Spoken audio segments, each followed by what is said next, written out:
आसनसोल में बहुत चर्चित तहसीन चिट फंड घोटाले में कोलकाता में भारी निवेश। आसनसोल कांग्रेस ने की पुलिस से जांच की मांग। आज आसनसोल के गिरिजा मोड़ स्थित कांग्रेस पार्टी कार्यालय में एक संवाददाता सम्मेलन आयोजित किया गया। इस मौके पर प्रदेश कांग्रेस कमेटी के सदस्य प्रसेनजीत पुइतंडी, आसनसोल दक्षिण के अध्यक्ष शाह आलम और अन्य कांग्रेस पदाधिकारी उपस्थित थे। कांग्रेस नेताओं ने हाल ही में रेल पार इलाके में सामने आए 350 से 450 करोड़ रुपए के कथित आर्थिक घोटाले पर सवाल उठाए हैं। उन्होंने कहा कि इस घोटाले के मुख्य आरोपी तहसीन अहमद, जो टीएमसी के अल्पसंख्यक सेल के पूर्व वाइस चेयरमैन शकील अहमद के पुत्र हैं और वर्तमान में जेल में हैं। कांग्रेस नेताओं ने दावा किया कि उनके पास कोलकाता की एक कंपनी की बैलेंस शीट है, जिसमें एक शकील अहमद नामक व्यक्ति द्वारा भारी पूंजी निवेश और लोन देने का उल्लेख है। उन्होंने सवाल उठाया कि क्या यह वही शकील अहमद है जो तहसीन अहमद के पिता हैं। कांग्रेस ने प्रशासन से इस मामले की विस्तृत जांच की मांग की है, ताकि यह स्पष्ट हो सके कि बैलेंस शीट में दर्ज शकील अहमद और घोटाले में आरोपित परिवार के बीच कोई संबंध है या नहीं। उन्होंने कहा कि यदि वह वही व्यक्ति है तो उन्हें भी जांच के दायरे में लाया जाना चाहिए। जिला के हमारे चेयरमैन माइनॉरिटी के और राजू दत्ता हमारे ब्लॉक के वर्किंग प्रेसिडेंट। बात है कि जो 350 या 450 करोड़ रुपए का घोटाला चिट फंड के जरिए आसनसोल में तहसीन नाम से जो हुआ है और जो इस वक्त जेल में भी है। इससे पहले आप लोगों ने देखा है कि शारदा नारदा से लेकर शुरू बहुत रोज वैल्यू से लेकर बहुत बड़ी बड़ी कंपनी डूबी। उसके बावजूद भी आसनसोल के अंदर में इस तरीके का इतना बड़ा एक घटना घटा। इस तहसीन तो अभी जेल पे है, लेकिन हम लोगों के पास में एक जो बैलेंस शीट आया है, इस बैलेंस शीट पे सीधा सीधी बात है कि देखिए, माइनॉरिटी तृणमूल कांग्रेस का नेता शकील अहमद, जो तहसीन के पिताजी, उनके बारे में माइनॉरिटी के चेयरमैन या तृणमूल कांग्रेस के लोग कह रहे कि हमारे कोई हिस्सा में नहीं। ममता बनर्जी जब आसनसोल के उषा ग्राम में आई थी इलेक्शन के प्रचार के समय, तो आप लोगों ने देखा था कि यहाँ के विधायक मंत्री श्री मलाई घटक जी के पास में और ममता बनर्जी के मंच पे बैठे थे। शकील अहमद ने यह भी कहा है कि मुझे कोई मतलब नहीं है तहसीन अहमद से रिलेटेड, लेकिन एक एक्स टीचर, जो हम लोगों को ये लगता है इसका तदंत होना चाहिए, इसका इंक्वायरी होना चाहिए बजाब्ता। हम लोग इसका ईडी को भी हम लोग लेटर भेजेंगे बैलेंस शीट के साथ में, क्योंकि इसका तदंत हो। हम लोगों को ये लगता है कि ये शकील अहमद वही होगा, क्योंकि जो नाम आ रहा है, जो इस कंपनी में आप देख रहे हैं कि इकराम आजमी, अमरोज आजमी, कलीमुद्दीन, सुरेश कुमार गुप्ता, ये कंपनी जो है कलकत्ता में है, लेकिन रहने वाला जो शख्स कुछ जो इसमें कंपनी का शेयर होल्डर है, ये सारा आसनसोल से और ज़्यादातर रेल पार इलाके से है। इसमें देखा जा रहा है कि 70 लाख रुपए ये एक शकील मास्टर एक्स टीचर 10 साल पहले वो रिटायर किए, उनके पास वाइट मनी अगर वही है, जांच में अगर निकले कि वही है, तो 70 लाख रुपए वाइट मनी कैसे आया, इसका तदंत होना चाहिए। साथ ही साथ बाकी जो लोगों का नाम 71 लाख, बाकी और भी जो है उसका भी तदंत होना चाहिए। ये जो नेटफ्लिक्स निर्मन जो कंपनी है, इसका बैलेंस शीट है, जो बजाब्ता एक MK Sinha and company chartered accountant है कलकत्ता के, उनका स्टाम्प लगा हुआ है। तो इसका तदंत हो कि इस कंपनी में किसका किसका पैसा इन्वेस्ट हुआ है, तो ये पता चल जाए कि ये शकील अहमद वही है कि नहीं है। शाकिर अहमद उसी से रिलेटेड है कि कोई दूसरा है, ये भी पता चल जाएगा। क्योंकि 350-400 करोड़ रुपए का जो घोटाला, जिसमें इम्तियाज़ नाम का एक आसनसोल बाजार में फल बेचने वाला 3 लाख रुपए तहसीन के ही कंपनी को दिया गया था, जिन्होंने आज से 4 दिन पहले अपने आप को गला काटने का कोशिश किया। ऐसा इंजरी हुआ है उसको कि आज IQ सिटी में वो भर्ती है। हम लोग चाहते हैं कि आसनसोल में जिन लोगों का पैसा डूबा है, तहसीन के पास में फंसा हुआ है, डूबा हुआ है, तहसीन जेल पे है, उसका पूरा इंक्वायरी हो। जरूरत पड़े तो शकील अहमद को भी, अगर वही शकील अहमद है तो उसके वालिद है, तो उनको भी जेल में डाला जाए। उनके परिवार का जांच हो, उनके जो करीबी है उनका जांच हो, ताकि ये पता चल सके कि पैसा कहाँ है और उन लोगों का पैसा मिले। ऐसा ना हो कि जो इम्तियाज़ आज IQ सिटी में आसनसोल में जिनका पैसा डूबा है 2 लाख, 3 लाख, 4 लाख, 5 लाख, 10 लाख, ऐसा नहीं कि वो लोग सुसाइड कर ले। एक सुसाइड करने का कोशिश किया था। आज हम लोगों का प्रेस कॉन्फ्रेंस इसी विषय पे था। तहसीन আমাদের বাবাকে কি নাম আপনারা জানেন তো? মিস্টার শাকিল আহমেদ, বামফ্রন্টের দুবারের মনে হয় কাউন্সিলর ছিলেন, এমআইসি ছিলেন। বামফ্রন্ট সরকার ক্ষমতা থেকে চলে যাওয়ার পর দেখলো রুজি রোজগার এখানে হবে না, উনি মনে হয় স্কুল টিচার, সম্মান নিয়েই বলছি। উনি কিন্তু তৃণমূলের জয়েন করলেন এবং তৃণমূলের জেলা মাইনরিটি সেলের চেয়ারম্যান হয়ে গেল, এই ভাইস চেয়ারম্যান। এবারে আপনারা বিচার করুন, যেদিন কেস ধরা পড়লো তার পরের দিনই কিন্তু তৃণমূলের জেলা ভাইস চেয়ারম্যান পাশে একজন ব্লক প্রেসিডেন্ট কাম কাউন্সিলর কাম বড় চেয়ারম্যানকে নিয়ে বলে দিলেন ওনাকে দলের সঙ্গে সম্পর্ক নেই। কবে? 25 তারিখে ধরা পড়েছে, 21 তারিখ থেকে সম্পর্ক নেই। বাহ, মানে এত বোকা আমরা সবাই নাকি? কোথার থেকে বাঁচবে ভাই? একজন স্কুল টিচার, পশ্চিমবঙ্গ সরকারের স্কুল টিচারের বেতন কত? 30,000, 35,000, 40,000। আজকের বর্তমানে অর্থনৈতিক যা অবস্থা, যা মানে ক্রাইসিস, তাতে মোটামুটি 30, 35, 40,000-এ চলা খুব মুশকিল। তবু চালিয়ে নিই আমরা, কষ্ট করে হলেও চালাতে হয়, উপায় তো নেই যারা করেন চাকরি। আমরা একটা ব্যালেন্স শিট আমাদের কাছে এসেছি, একটা চার্টার্ড অ্যাকাউন্ট ফার্ম কলকাতার একটা কোম্পানি, দেখুন আপনাদের সামনে দিচ্ছি, আপনাদের হাতে দিয়ে দেবো, বলছি সব বলবো দাদা। কোম্পানির নাম হচ্ছে নেটফ্লিক্স নির্মাণ, মাথায় রাখবেন কোম্পানির নাম। এই কোম্পানিতে 2023 অর্থবর্ষে, 22-23 অর্থবর্ষে, একটু খোঁজ নিন, আপনারা তো সাংবাদিকতা করেন, আপনারা একটু খোঁজ নিন না কোম্পানির মালিক কে, নেটফ্লিক্সের নামে কোথায় কি ব্যবসা আসানসোলে আরও চলছে, বা কলকাতায়। এটা যদিও নেটফ্লিক্স নির্মাণ 21/3 Tapsia road, south Kolkata, 7,46,000। Chartered account ফার্মটি হচ্ছে MK Sinha and company chartered accounts. Phone number একটা দেওয়া আছে 9830077837, 25B হিদরাম ব্যানার্জি লেন, কলকাতা 7,12,000। দেখুন কোম্পানি স্ট্যাম্প দেওয়া আছে, এখানে ডাইরেক্টরদের সাইন আছে, নিচে ডাইরেক্টরদের পার্টনার সহ সাইন আছে। দেখুন ফেব্রিকেটেড হলে এটা আমাদের কাছে কপি এসছে, আমরা এটাকে বের করি, আপনাদেরকে দিয়ে দেবো।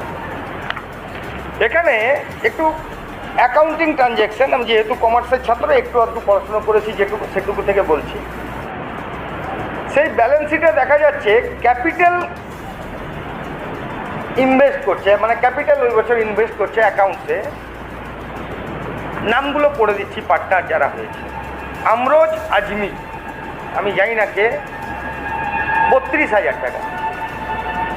এহতরাম আজমি 36,000 টাকা।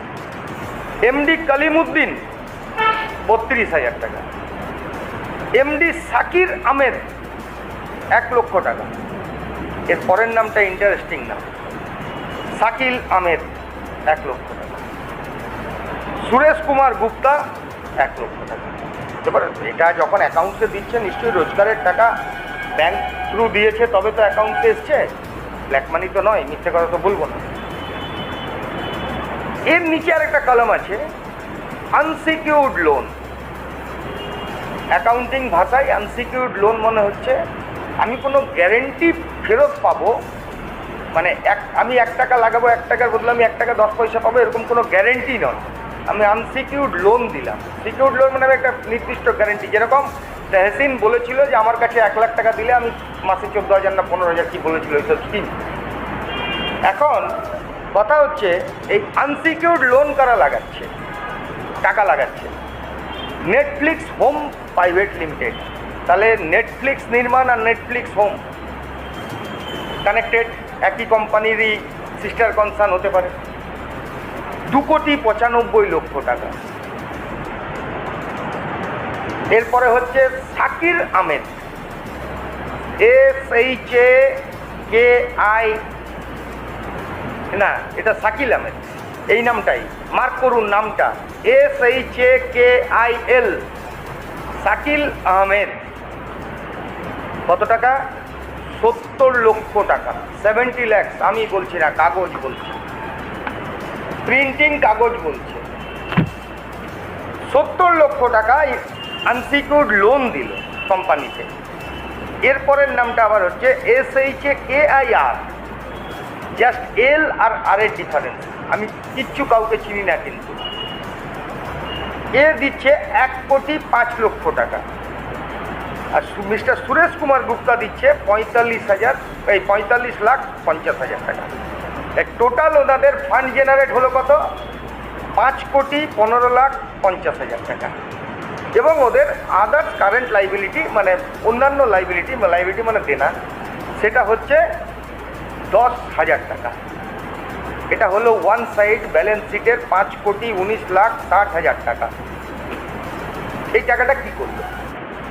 এই টাকাটা প্রথমেই দেখাচ্ছে, প্রথম কলমেই লিখছে অ্যাডভান্স টু ল্যান্ড ওনার, মানে একদম ক্লিয়ার যে রিয়েল এস্টেট ব্যবসায় টাকা লাগছে।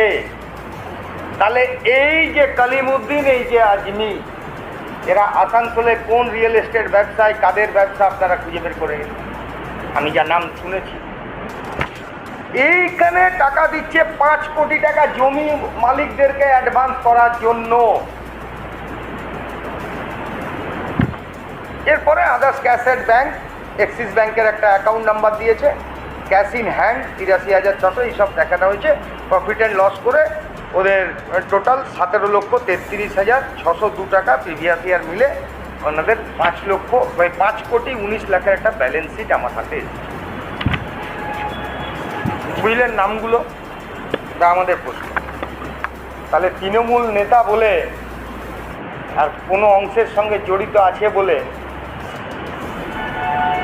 তৃণমূলের ভাইস চেয়ারম্যান থেকে তো সরানো গেল, তৃণমূল দল থেকে কি বের করা হয়েছে? হয়নি তো, ঘোষণা হয়েছে যে শাকিল আহমেদকে তৃণমূল দল থেকে। তাহলে এটা কেন তদন্তের আওতায় আসবে না? কোন শাকিল আহমেদ? এবং যেহেতু এই আজমি ব্রাদার্সরা রেলপাড়েই থাকেন, এও রেলপাড়ে, তাহলে কি এটা কানেকশানটা মেবি হতে পারে না কি? যদি আমি জানি, এটা তদন্তের বিষয়, আমি আরও প্রত্যারোপে যাচ্ছি না, আমি এটা তদন্তে আনলাম, জনসমক্ষে আনলাম, তদন্ত করবে পুলিশ। আমরা এই কপি চিঠি সহ ইডির কাছে পাঠাবো। আসানসোলের সাধারণ মানুষের 350 কোটি টাকা লুট করা হয়েছে, আমরা এটা ইডির কাছেও কপি পাঠাবো।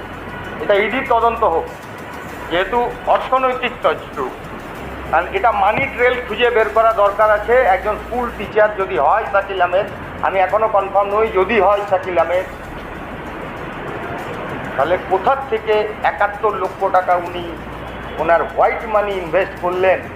তাহলে কি ওই 350 কোটি টাকা কোনো মার্কেটে নয়? আর কোন লাইসেন্স দ্বারা টাকা তুলছিল? টাকা তোলার জন্য তো একটা লাইসেন্স সেন্ট্রাল গভর্নমেন্টের SFIO বলে একটা মানে ওখানে একটা সংস্থা আছে, বিভিন্ন সংস্থার থেকে লাইসেন্স দিতে হয় মানি লন্ডারিং, টাকা তোলার জন্য। সেই লাইসেন্স আছে কি সেই কোম্পানি? ওই কী নাম, তহসিন আহমেদের। যাই হোক, একটু এই ঘটনাটা আপনারা একটু প্রকাশ করুন, একটু তদন্ত পুলিশ করুক। আমরা চাইব বড় আকারে তদন্ত হোক, কোন কোন নেতা, কোন কোন তৃণমূলের উচ্চ মাথারা এই ব্যাপারে জড়িত আছে। কারণ আবারও বলছি, ওই ভদ্রলোক একসময় CPM-এর MIC ছিল, ছেড়ে তৃণমূল থেকে এসে তৃণমূলে উঁচু পদ পেল এসবের সঙ্গে থাকার জন্যই কি? কারণ তৃণমূলে তো টাকা থাকলেই উঁচু পদ, ঠিক আছে? দেখুন, আজকে আমাদের বসার কারণ হচ্ছে, আমরা দেখেছি 2013-14 পশ্চিমবঙ্গে জুড়ে একটা চিট ফান্ডের রমরমা ছিল। ঠিক সেরকমই মাঝখানে চিট ফান্ডের আমরা দেখেছি সারদা, রোজ ভ্যালি, ব্যাসিল, MPS, বিভিন্ন কোম্পানির দ্বারা এসব চলছিল। মাঝখানে কিছুটা থেমেছিল, আবার বিগত এই 15-20 দিন, এক মাসে আসানসোলের বুকে দুখানা মার্কেট থেকে টাকা তোলার ঘটনা সামনে এসেছে। একটা আপনারা জানেন ইতিমধ্যে গ্রেপ্তার হয়েছে, রেলপাড়ের বাসিন্দা ছিল, 28 নম্বর ওয়ার্ডে, তার নাম তহসিন আহমেদ। দ্বিতীয় আরেকটা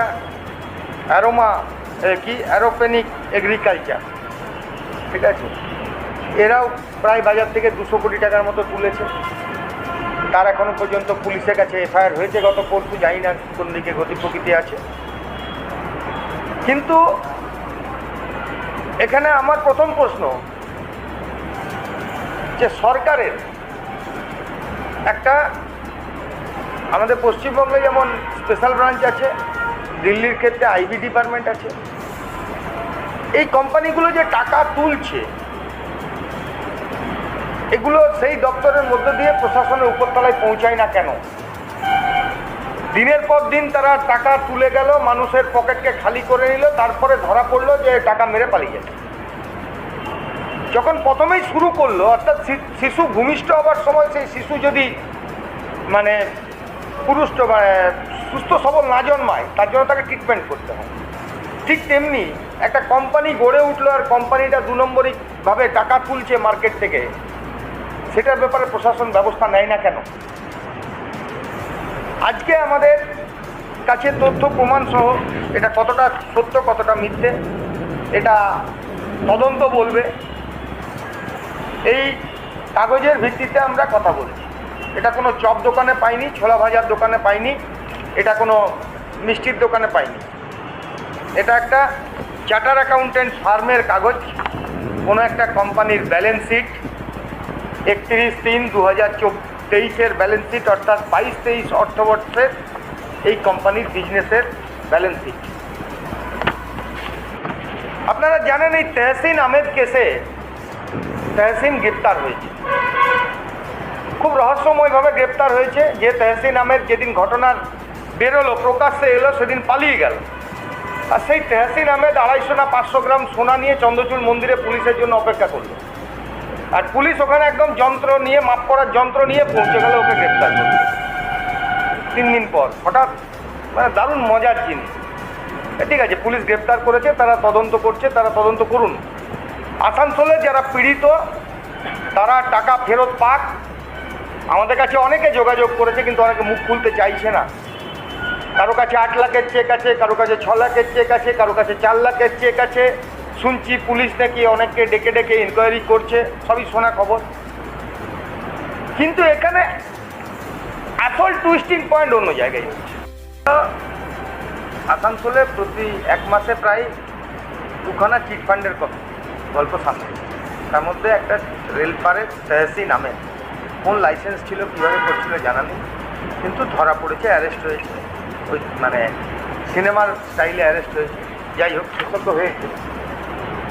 ওই রেলপারেরই রিলেটেড একটা ব্যালেন্স শিট, কলকাতার একটা কোম্পানির ব্যালেন্স শিট আমরা পেয়েছি।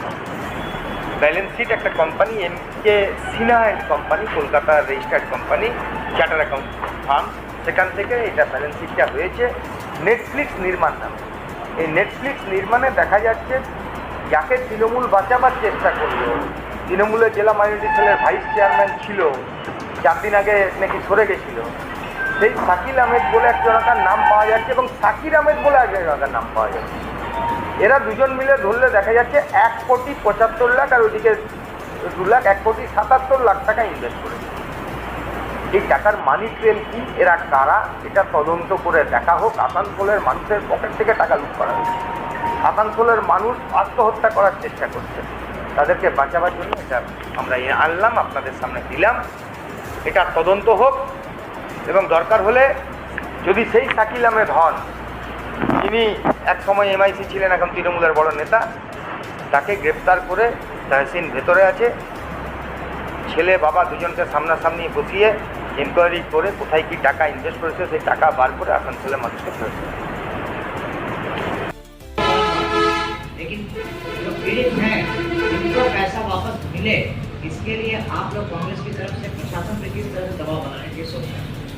देखिए, ये जो आसनसोल का रहने वाला जो तहसीन अहमद के बारे में जो 450 करोड़ रुपए का घोटाला रिपोर्ट जल, हम लोग तो ये डिमांड कर रहे हैं कि उनके परिवार या उनके वालिद, उनके करीबी, उनके ऊपर जिनका हाथ, ये सारा का इंक्वायरी हो। इंक्वायरी के बाद में ये समझ में आए कि वो 450 या 350 करोड़ जो भी अमाउंट है वो तो खाने गया होगा, कहीं ना कहीं पैसा तो इन्वेस्ट होगा। तो कहाँ है, किस कंपनी में, वहां से पैसा को निकाला जाए और निकालने के बाद जो लोग आज सुसाइड करने की कोशिश कर रहे हैं, ऐसा ना हो कि सुसाइड कर ले, उससे पहले के उनका जो वहां पे पैसा है वहां से पैसा निकाल के उन लोगों को पीड़ित। बहुत कुछ हुआ।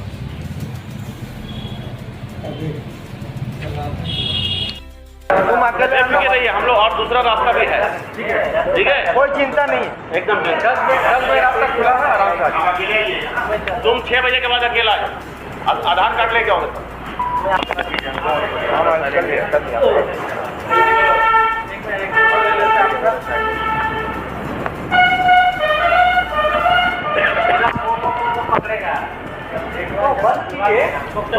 बंद किया, बोलने तो नहीं करता।